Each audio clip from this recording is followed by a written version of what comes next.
Hi, welcome to this week's episode of SPTV, and this week is based on gaming actually, so bear with me if you're not a big fan, because I'm not a massive fan either, so but it's very relevant to business on how they get it to work. And this week is the, I think it's a bit of a love-hate relationship with Fortnite. It's probably love with the kids and hate with the parents, and perhaps not quite hate, but you get the gist.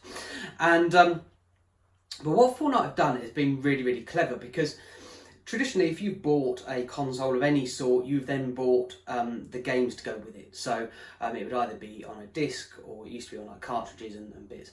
Whichever one that was, you always had that kind of sell on that point. And the last time I purchased a game for my son Kyle, he had one of the FIFA games, and it was about the £40–45 mark, which is fine. A lot of enjoyment from it. Actually, if you spread it out over a year, it then becomes, well, it comes next to nothing really. But what Fortnite have done is that because of the sort of, I say new age, but the age of consoles where they can download everything, the game from them, a lot of them have switched from the discs to being able to download it, but you still pay basically the same amount, or you might get a discount for it, but you still pay for it. And what Fortnite have done is turned it on its head. And what they've done is given the game away for free, but you've got a lot of upsells, cross-sells, upgrades, whatever you want to call them. Now, they're not, as far as I'm aware, they're not actually required for the game. They just add to the enjoyment factor.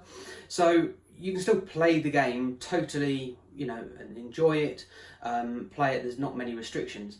But what they do is that because it's free, they're then saying, well, actually, we can offer all of these different upsells, and there's like the big thing is kind of skins, so the outfits that they wear, and they have like limited edition ones, and they team up with different people. They teamed up, the one that I did actually quite like was the one they teamed up with a DJ, and he has a very significant look, and they made this skin for it, and that was quite cool. But that's what they're doing, and it's all the upgrades, and whether it's a $3.99 upgrade or $7.99 or maybe $19.99, they're making a lot of money.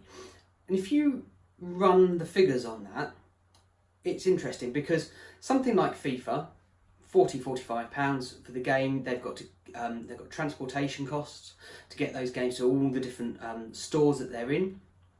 They've got like the point of sale, all the posters and marketing that goes around with that.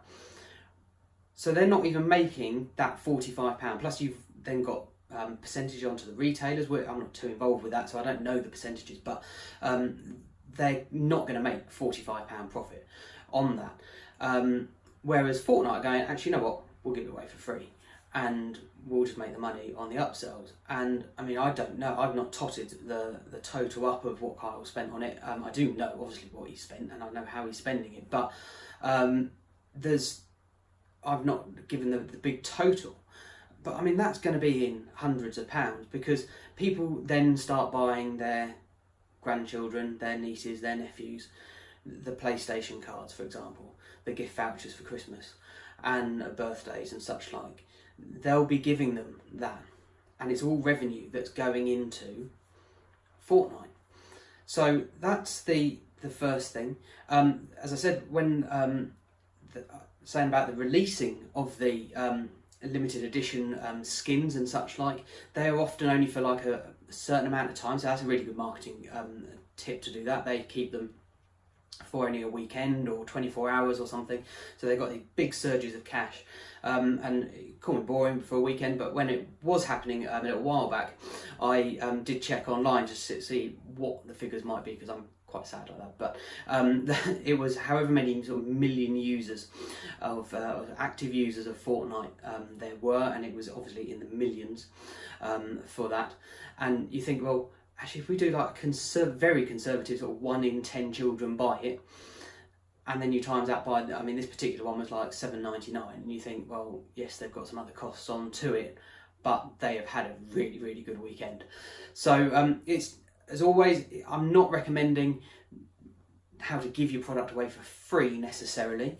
That would be potentially go against your beliefs of your business. It might go totally against your profits and such like. So you need to check it out and think it through.